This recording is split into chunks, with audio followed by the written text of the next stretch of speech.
welcome to the Catventurous podcast. And today we're speaking with Vivian from Archer the Catcher. So I'll put all the details in the show notes where you can reach her, but she's active on Instagram. She's a beautiful Instagram account. So if you haven't checked that out, please do. I'll put the handle in the show notes. And also she's the author of the ourpoorsteps.com blog. Have I got that right? Yes. Yeah. Ourpoorsteps.com. It's a great blog. I was catching up on some of the things I've missed this morning, and it's a really great blog. It's very accessible, really practical, well written, well laid out. So check it out if you haven't. It's really worth it. There's some great stuff on there. Honestly, Vivian, it's great. Thanks. Yeah. Thanks for being here. So if you could start off perhaps by telling us how you met Arthur, how he came into your family, and what led you to think about giving him a lifestyle on leash, which is what I call a Catventurous lifestyle. Yeah, sure. So the funny thing is that in my whole life, I've never actually been with cats before. I think my grandpa had a German Shepherd growing up, and I never interacted with cats. So my whole mind was always thinking about getting a dog. But I think once I got engaged, I moved into a new home, my fiance and I decided that, it's probably the right time to get a pet. And initially we were actually thinking of getting a dog. But when we were going into the shelters, I think we didn't find a lot of dogs that we could actually, it was compatible for our lifestyle. And also because we work a lot and it was very hard to kind of take care of a dog. And then my Tony fiance said, you know what, Vivian, why don't you consider having a cat? Because I think for his childhood, he had some uncles and aunt and his mother had cats growing up.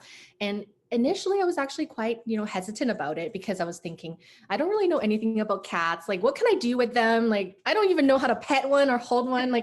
I was very hesitant at first, but I think I really, really changed my mind when I started going to the shelter, because that's when I first met my cat. And that's when I had the purr experience, I'm going to say. I still remember that moment when I went into the shelter and I met a couple cats and they were just so friendly and playful, and it really changed my perception of them. And so I really wanted to get one after I met some of them, and we kept trying to put in applications into the shelter, and I couldn't get one because I think at that time it was competitive. It was 2019, which is actually good news for shelters. It was hard to get a cat at that time. We put in, and a lot of the applications fell through. And coincidentally, we were on our drive to Montreal, which is where my fiance Tony is from. And I found out that there is this barn owner, really remote off the highway area, that they rescue a litter of kittens.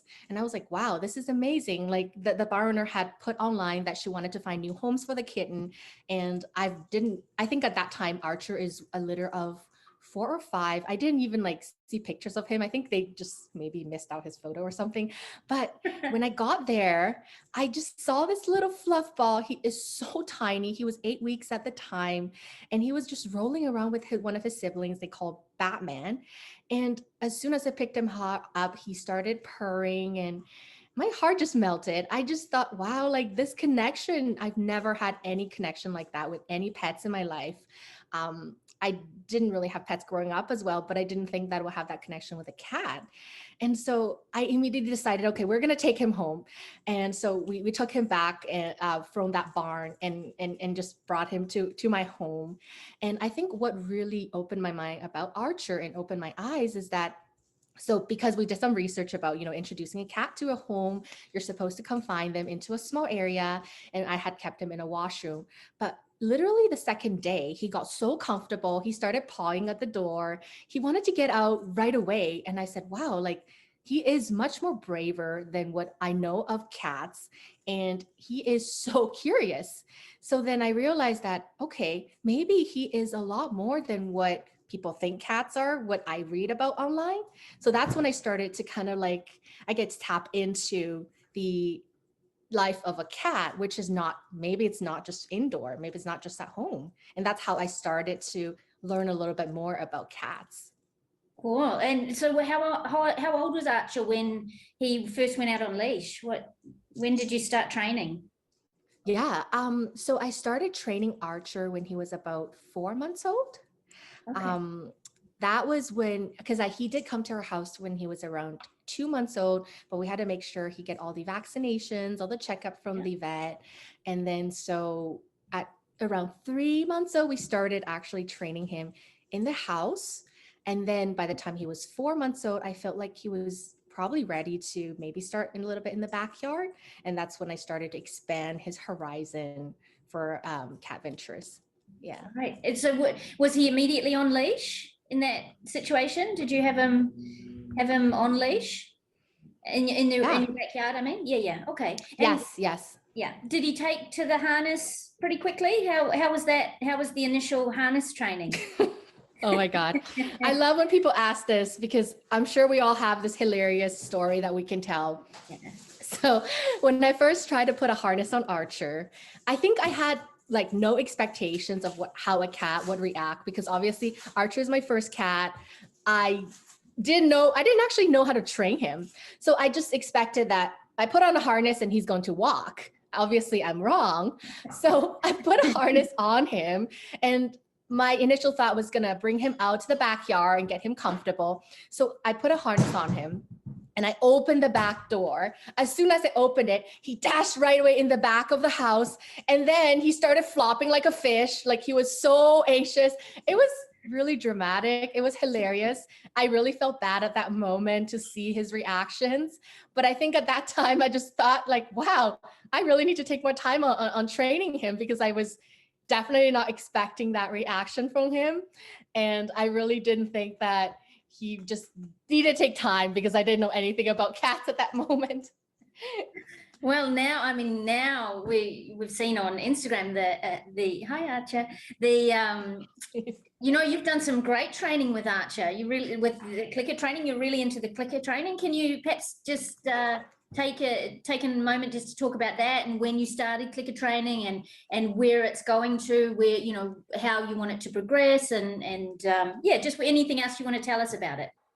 Yeah, so for clicker training, I think I started teaching Archer very basic high five when he was about 5 months or so. I didn't really know there this whole cat school. I think that's where my the whole strategy I learned for the tactics that I learned on how to train Archer is through cat school. I actually didn't really discover that whole resource in the beginning, but after I discovered it, I think I just learned that there are so many things that you can teach cats. So like Archer right now learned how to do high five. He knows how to do a sit. He knows how to do an up.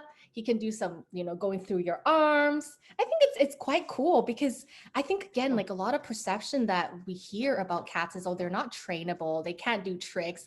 I think people don't understand that until, I didn't understand it until I tried to do that with Archer. And that whole cat school resource really helped me. In terms of what I'm taking with Archer on the clicker training, I think we're just trying to kind of, make his life a little bit more dynamic if we're in the house, because sometimes the weather is not very optimum outside, or sometimes we can't really go outside. So I would try to kind of give him a little bit more entertainment, more interaction, and bond with him a little bit more. And I think clicker training is a great way to build the trust, helps him to listen to my instructions. And it also translates to our experience outside too. It really helps out a lot too. In terms of listening to each other, listening to instructions, and even, as you can see, helps with some posing. He can do some up, he can do some high five. It makes our photos really fun too.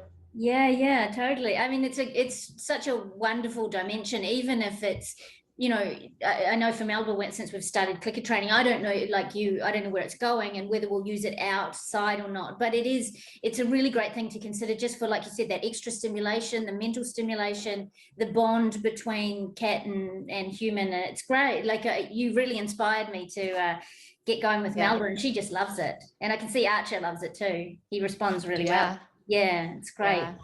And just going back to the harness and leash, what you can talk about brands if you want to, or not. What type of harness and leash do you use? Do you do you stick with more the H type harness, the sort of minimalist? Do you go towards a vest? Do you have different ones for different occasions? Can you talk about a little bit about what you use? Yeah, absolutely. That's a great question, because I think whenever I go outside with Archer, people always ask us, what harness do you use with Archer? So personally, I did try different styles of harness on him because I wanted to make sure I find the best style that's more suitable for him outside. Initially, when we first started training, we did start with the H style harness. I think for a lot of cats, that's the most comfortable harness for them because it has at least body coverage and less constraint when they go outside, and it gets a little more comfortable with harness. But I think eventually I did learn that the full body harness or the mesh harness is the most comfortable one for Archer, because the way he likes to explore is that he is a leader. He likes to lead and he likes to pull. So when I try to use the H style harness on him, I think we did a struggle a lot with, trying to get him back. And at one point he did choke, and it really concerned me because I think he's just very forceful when he wants to go somewhere. So now we really stick to the mesh body harness. The brands that I really, I guess, love to use, it's the RC Pets one. I have the Kitty Adventure harness that Archer used a lot, and also the Moto harness. The Moto control harness from RC Pets is really great too. It has two buckles on top, the Moto control. One is on the front end and one is the back end. I think you can choose where you want to hook your leash, and that gives a little bit more flexibility when you want to layer on more clothing. Yeah, and I think these are the two harnesses that we use the most right now for Archer. Oh, great. And I imagine with your climate in Toronto, you do have to think about, clothing and harness that suits that sort of thing. And so can you talk a little bit perhaps about your environment and how that influences what you've had to do with training with Archer and, certain considerations? And I know you've written quite a bit on your blog about that sort of stuff. But just if you could kind of give us a bit of a general idea about, those sort of considerations for where you live.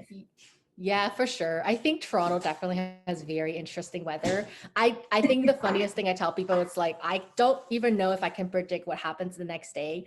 Right now we're in April, and I think just a couple days ago we've had some hailing going on, and I get confused about the weather. It's like you can never fully prepare how this is going to play out when you go outside. I think in general, our weather gets pretty extreme. It's either we have very hot summers, and it happens quite quickly from the transition of colder weather days immediately into a bit hotter weather days. And I feel like we're kind of missing the summer and the fall a little bit, and it gets shortened. So I think what I really prepare Archer is just layers of clothing. I think that's the most important thing to do is for the weather. So I have like a base fleece that I would put on him if it's, a little bit colder outside, but not too cold. So like if we get a bit of a spring weather or a little bit of a fall weather. And then I also have some sweaters I can layer on top of that too. So that would also keep him a little bit warm. And then I also have another layer that's more of the winter clothing. So I always prepare him with 3 layers. And then when we go outside, I would either, bring extra clothing, or sometimes he would take it off depending on the weather. I think that's the best way that we can prepare him, is to bring either extra clothes or, take off when we need to and layer him. And that's the way we can best prepare for this kind of weather situation. Kind of weather. Yeah, so you can take off layers if you need to, you can add them on. Because there's, I think outside of the Catventurous community, people don't really understand why clothing is necessary, and they think it's maybe, something that we do just because it looks good or it's a fashion statement. And sure, it looks, it's cute and it's great for photos, but there's really this practical thing behind it, right? This need to keep them warm and adjust to the temperature, and if it's hot, whatever. And I saw, actually, thinking of that, I saw your blog post about the hot weather stuff. That was excellent.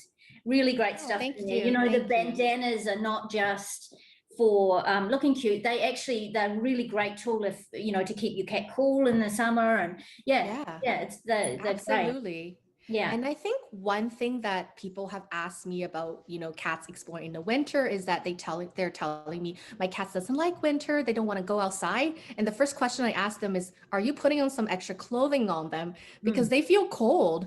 I think the first time Archer ever experienced winter, we had a just tiny snowfall, and he started to shiver right away. And at that time, I think I didn't prepare enough of clothes for him. I realized that his tolerance to winter weather is very low. like he's a short domestic short hair. He doesn't have a lot of hair like the other, Like more longer hair yeah. breeds. Yeah. So I think for them to be comfortable outside, it's almost like humans that you need to make sure they're dressed warm so that they have the ability to stay a bit longer and explore if they could. Otherwise, all they want to do is, maybe get some warm places, and they would probably want it to retreat because they wouldn't be, capable or prepared for winter. So I Yeah. think that's something that's great to call out, is make sure your cats are dressed warm when they're going outside in the winter. Yeah, for sure. So just shifting slightly towards safety. So I mean, we've just gone through the Cats on Leash awareness campaign. So there's been lots of talk about safety around off-leash dogs.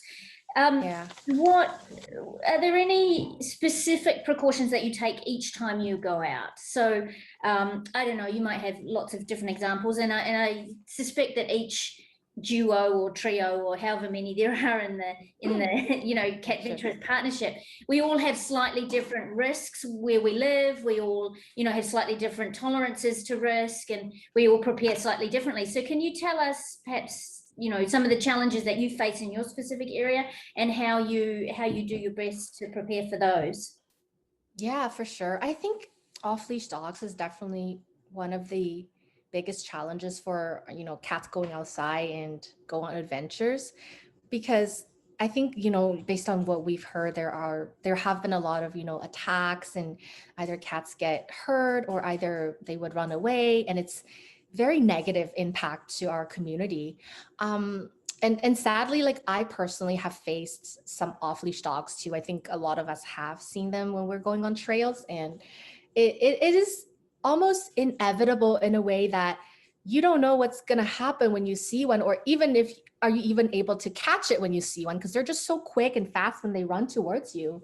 I think what I really try to do with Archer in terms of off-leash dog situation is, I think the first thing I want to make sure when we go outside is we have a very strong bond together.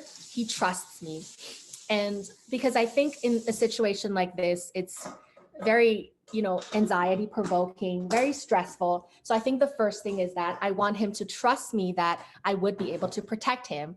I think at the same time, as his, cat mom, I want to make sure I stay calm in a situation like that too. And it's very hard because when it happens so quickly, but I need to stay calm to make sure I can protect him and take the best precautionary action for us both. And the second thing I really try to do is, if I ever see an off-leash dog, or even dogs in general, I pick him up right away and I put him on top of his cat backpack. I think he's quite used to that action when we see dogs, so that he knows there is a distance between him and the dog, and that if anything happens, he feels safe on top of his cat backpack, so he wouldn't try to run away, which would make the situation harder for both of us, or if he struggles. The last thing I really try to do is be vocal about it, because I think, sometimes for these off-leash dogs, maybe the owner is not educated or aware about it, or maybe they don't expect there's a cat there, but regardless, they should not have their dogs on the off leash. Yeah. But I think being vocal about it and talk about the consequences of off leash dogs to them, I think really helps to bring that awareness. I've had a couple times when I just kind of like politely spoke to the dog owner and told them they should put a dog on their leash. It's the law. And also it's not safe for other people, and not just my pet Archer, to have an off-leash dog where you can't predict what their actions will be, regardless how well they're trained. At the end of the day, their natural instincts might take over as a dog, and they might take actions that we don't know what we can't expect. So I think these are the things I really try to do as, a cat mom, as an adventure cat, to try to promote that awareness in our community. And I think Instagram is also a great way as well, where we're really connecting with other pet owners as well, and dog owners, to make them understand how this is actually impacting us in general. Yeah, it's been a really great response, and it's clearly an issue that really speaks to the community, because like you said, I think almost all of us have had at least one encounter with an off-leash dog, whether it's been quite a positive one or a, you know, a really horrible one. All of us have kind of had to think about it, at least what we would do. So yeah, it's definitely an issue that we're, you know, at Catventurous, we're going to keep raising it. We're going to keep talking about it and try and reach into more doggy communities. I think, I really do believe most dog owners want to do the right thing, even if perhaps they have, you know, their dog off leash where it shouldn't be. I feel like most of them would be really devastated if their dog, attacked a cat to the point where it's really severe. So, I mean, I have to hold that trust in people and, and try to reach them as best I can. And there will always be people that, that just don't want to obey the rules and they don't care. But hopefully, like you say, by speaking out, we can raise awareness that there are cats on leashes. Please leash your dogs where they should be leashed. So you've been great at talking about that. So bravo. And we were talking about, and you talked about this with the safety, and it's like, for me, it's so key, that bond that you have with your cat, so they know that whenever you're out, whatever you face, whatever's going on, they know that you've got their back. And we talked about clicker training. Are there other specific things that you do with Archer that help to increase that bond? Because for me, it's a really, really key thing, and I don't think it's talked about enough, is that, that really secure attachment bond between human and cat for, adventures. It's a really big thing. It's really important. So what things do you do? Yeah. I think me and Archer, we just have a bond, because I think there are a couple things definitely that's important, for him as well. So the first thing is I take care of his necessities, like make sure he's fed, make sure he's, litter box is clean, make sure we play at home, and we do some activities at home that really help to build our bond. But I think another thing that, which I remember I did write about in my blog too, it does help, because it's, trust is very important when we go outside, is I don't push his boundaries to the limits where he feels extremely uncomfortable. I think I sometimes like to make that analogy of cats and human. It's like if you have a friend and who's always trying to push your boundaries and making you feel uncomfortable, it starts to make you feel like you don't trust that person anymore, because you always would feel uncomfortable or anxious around that person. And that's what I really do with Archer when we are outside. Like based on the training that we've had, I always try to make sure he's comfortable at a certain level before we bring it up to the next level, or push his, boundary a little bit, but making sure he's comfortable. I always observe his language, body language, when we go outside as well, to make sure he's not overly anxious. He's not very, nervous when he's with his surroundings. And if that ever happens, I try to calm him down. I make sure he stays in his backpack and he feels safe. So I think, like you said, I've got his back all the time. I protect him when we're going outside. He trusts me a lot, and he's never had, knock on wood, a negative experience when we're going outside, because all of these precautionary actions and proactive actions I've taken with him. And I think that's really important with cat adventuring, is to make sure you don't push your cat's boundary way too much, that they're always uncomfortable. Take your time and be patient with them, and also give them a lot of treats too. I think that connection is stronger when you have that positive reinforcement and encouragement when you're together outside. Yeah, for sure. Yeah, I mean, yeah, so important. Bravo. High five. High five. High five. Great. So, what do you think when I've just started a blog actually that I'm going to call "Shit People Say to Catventurers." So, what's the craziest thing someone said to you when you're out and about, or that you've just gone, oh, they just don't understand at all? Like, what's the biggest misunderstandings that you see out there about adventure cats? And it's just cats on leash. Yeah, I think a lot of people, when I go outside with Archer, I think we definitely get a lot of positive response, because I think most people with cats, actually, to my surprise, do want to go outside with them, but they just don't know how to do that. They don't know how to get their cat on a leash and a harness. And go outside wherever they want to. So a lot of times when I go out with Archer, I do get a very positive response and people applauding us for, being outside together and giving him like a, enrichment of his life. But I think sometimes I do kind of hear some mumbling from people thinking like, oh, are you crazy? Like, why you're taking your cat on a leash? They're supposed to stay home. Or there have been people who told me that cats are bred to be indoor, or, this is for dogs. I think when people start putting a dog lens towards cats outside, that's where the biggest misconception comes from, Totally. because they think that cats shouldn't be on a leash. They're not trainable. They are not going to be able to listen to your instructions. And I think that's definitely wrong from all my experiences. And coming from someone like me who's never had experience with a cat, that's absolutely all wrong. And I think whenever I hear that, I just try to, explain it to them that, like, I've trained Archer to get to the point where he is, where we can go out hiking together. We've done canoeing together. We visited some stores together, and that takes training. I'm not saying that a cat can do it right away, but it does take training to do that. And the training is completely different than dogs. And also, when we're going outside, like Archer has a cat backpack, he's not going to be able to walk the entire time like some dogs could do, because they don't have the same physique level and the strength that some dogs can do. And I think these are the things that people don't understand, is that my adventure with cat Archer outside is a different approach. It's the cat adventure approach, not the dog adventure approach.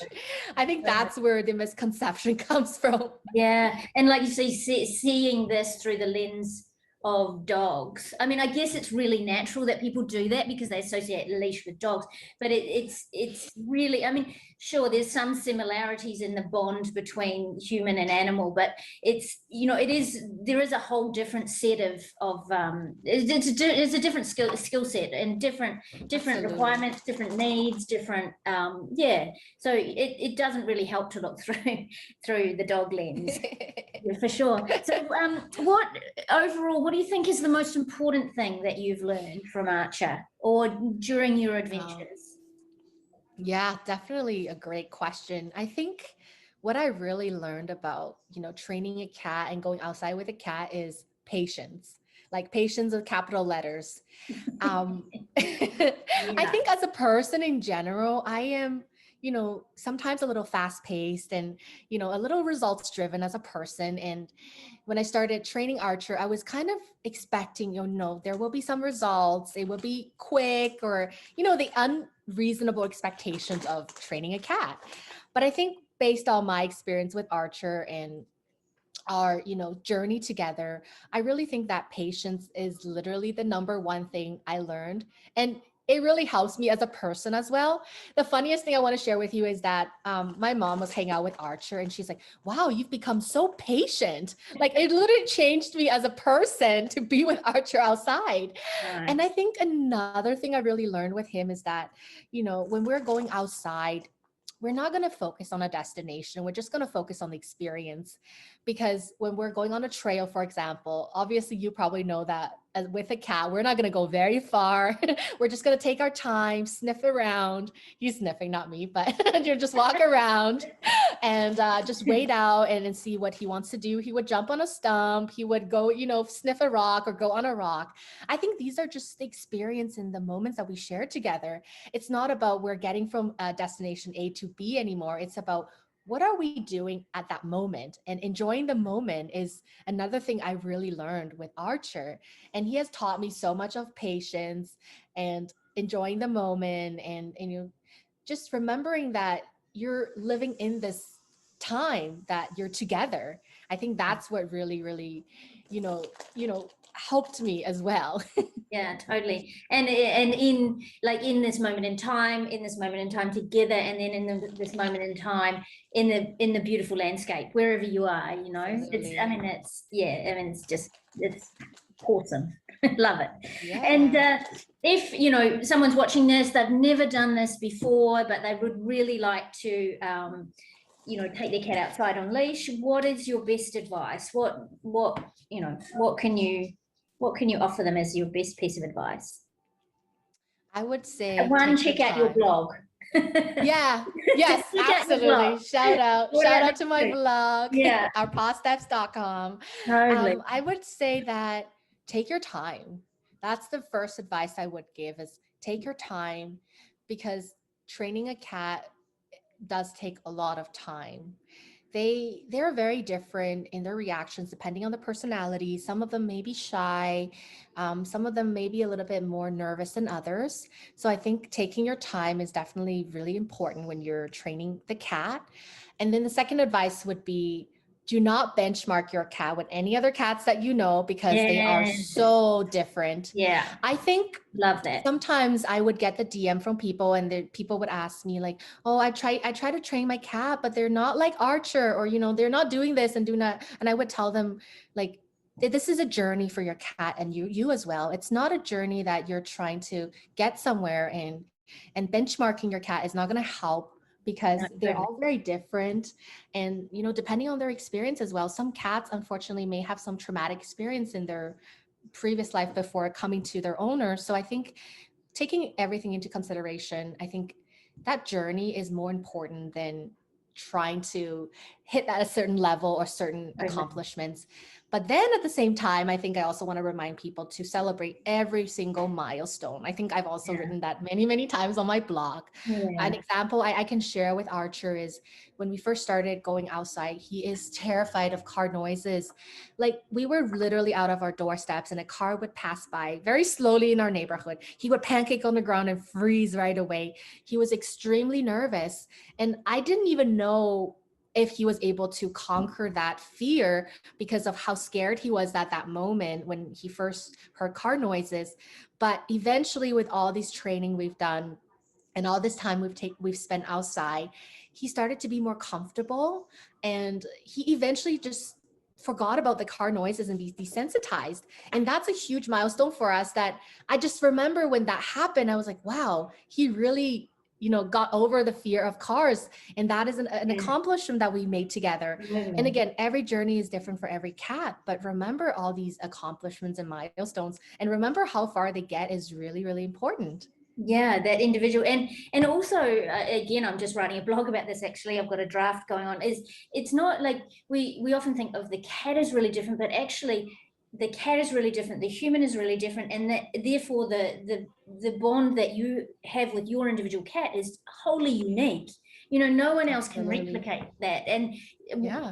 looking at Instagram and thinking, oh, I want to do that is probably not going to, well, it might, but it probably not going to lead you where it's going to nourish you both in the most, in the best way. So yeah, love that. Absolutely. Yeah. Yeah, I think one last thing I do want to touch upon that you just reminded me is there are always going to be good and bad days when you're going outside with your cat.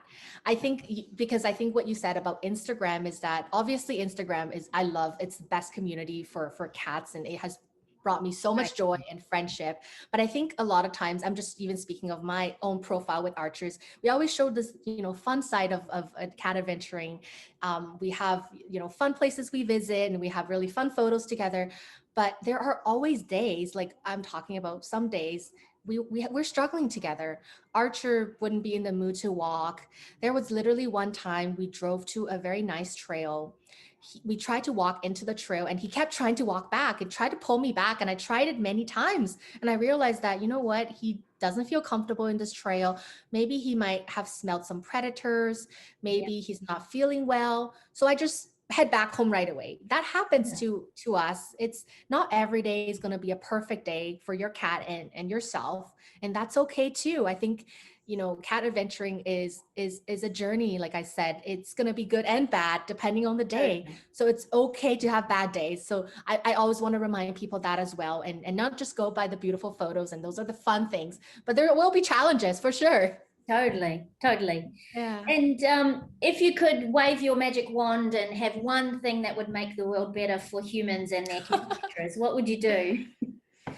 Oh man, I have to think about this one. I think it would be great to have more cat friendly places and to have a bit more harmonious environment for cats, because I do see that, cat adventuring or Catventurous is a new thing that it's happening a little bit more, not recently, but it's not as, I would say, vast as, a lot of journeys that I've seen with dogs, but it would be really cool to have a little bit more cat friendly places, like, I don't know, maybe hotels, for example, maybe some stores, just so that it makes the traveling with cats a lot easier. And I think that really comes down to the awareness of cats on leash outside too, is that if we can bring a little bit more awareness of this experience and this lifestyle of cats and human, I think that would really, really, maybe, help business, or to understand that there's a different, community out there they can support. And I think that would be a really great thing for us. Yeah, I agree. And then, I mean, it all flows on too to, preventing abandonment at times of holidays, that type of thing. It helps with adoption rates, potentially. There's so many great flow-on effects for raising awareness that there are cats on leash and that people travel with their cats. And I mean, for me, it can only be positive for, for the cat community. And Absolutely. finally, what should I have asked you that I didn't ask you? Is there something that you want to add to all of this? That thing you just want to put the angel on top of the Christmas tree. What would you say to end this podcast? Oh, I think you've asked really amazing questions. I've really enjoyed our conversation together. I think, thank you. As a person, I love talking about my experience with Archer. Like, I definitely have talked it to every single person I could possibly can, and I sometimes may have to apologize. Yeah, I think maybe one thing is just, if people wanted some resources, they can definitely go to my blog, because I think when I first started training Archer, I didn't feel like there was a lot of resources out there that would guide me. And I've definitely done a lot of try and error when it comes to cat training and, a training cat on a leash.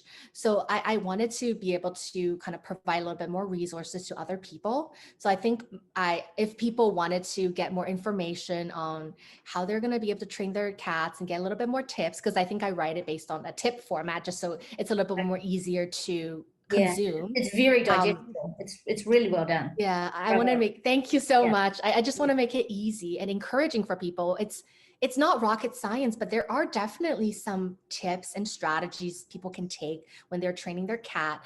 And I think I wanted to be able to support people on that. So the first thing is, yes, if people are interested in training their cat, they can visit my blog, or pawsteps.com. And the second thing is, my Instagram DM is always open. I answer all of the questions, even though sometimes I may or may not get back to you right away. But if anybody has any questions, I'm always open to answer, because I think it's really important for me to support people and help them if they're new to cat adventuring.